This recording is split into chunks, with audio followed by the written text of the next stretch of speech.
Hey everybody, I am Josh Greenway. We are at the North American SCRABBLE Championships in New Orleans, Louisiana, and I am joined by the one and only Benji, who is currently leading Division 1 right now. Is that true?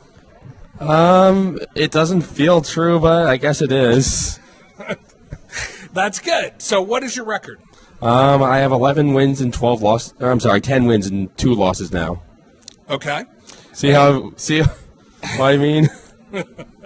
Gotcha. So it just it depends on what's happening here. I'm just going to get a little more light on us there. I think that looks better. I agree. So, Benji, where are you from? I am from New Jersey. I'm living in right now. I originally came from Westchester, New York. I just played Mac, who I used to live about a half hour from. Oh, very good. And did you come out on top in your last game to keep in the lead? I did. I see. So tell me about how you got involved in competitive Scrabble in the first place. So when I was in high school, I basically played in like my high school Scrabble club, and no one could really compete with me at some point. So I did a search for online Scrabble. I found a great website called ISC. Right. A lot of you watching may or may not know about it. And I started playing on there, learned the twos, learned some of the threes, and then about half a year later I played my first tournament. And I've been playing for about 10 years now. Fantastic. So I'm always interested in kind of that journey, and it's interesting when people go from sort of beating up on their friends and family to then searching out sort of the next level of competition.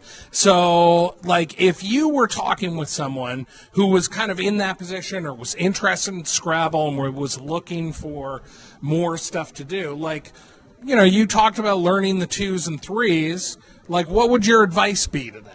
That's actually really funny because one of my friends asked me this exact question. If you're really just starting out, my advice is basically there's a cheat sheet you could probably find online. I would say learn those words. If you have to play with it online using that cheat sheet, go ahead, cheat. It's not a big deal. You'll learn those words better that way. Right. Try and wean yourself off of it eventually. And then the other advice I would give is learn some basic defense, just basic things like don't put vowels in front of triple letter scores. Don't make crazy plays next to triple word scores. Don't open crazy triples. Just like very, very basic defense. Gotcha. And so those are sort of some of the first steps in a journey that could lead you right to the top, the current position, top of Division 1. It still doesn't feel real. So we've still got a long way to go. Oh yeah, so, I'm not expecting to stay here, to be honest. What is your approach though at this point when we're coming up on midway through the tournament? We're not quite halfway there, but what is your approach?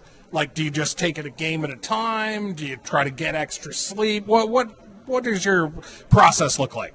Well, I'm definitely socializing less than I would be otherwise. I'm trying to keep my energy levels high, basically. I'm trying to take my time with each game, make sure I think through every move properly. I made some good moves, some not so great moves, as people on the internet have been very quick to tell me.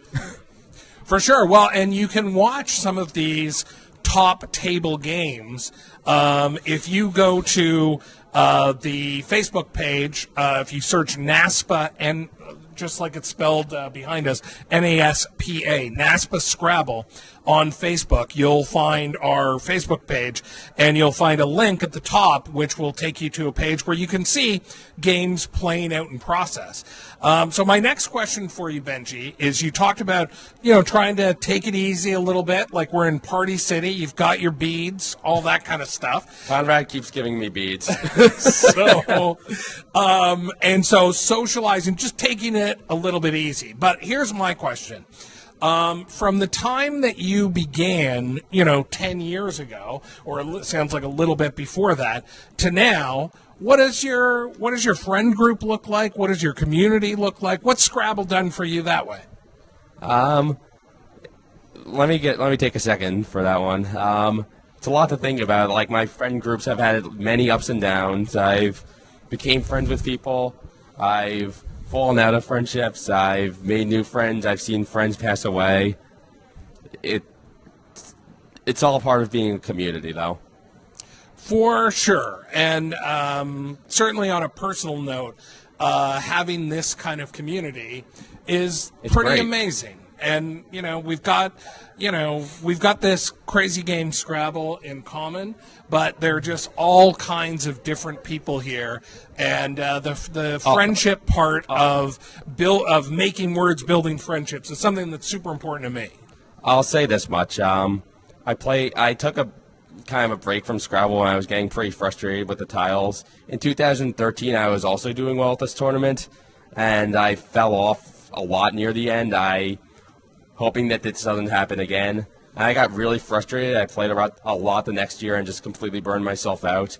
I took a step back for a while, and then last year, about a year and a month ago, I played a tournament and used that tournament to decide that I wanted to get back into it and start trying again.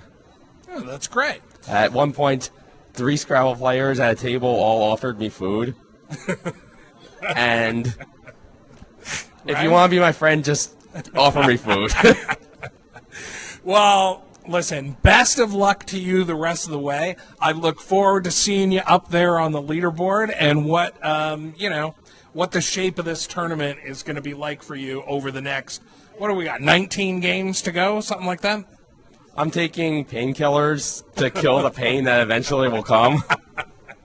All right. But I will do my best. Very good. Benji, thanks so much. Thank you very much. All right. Goodbye, everybody. Goodbye.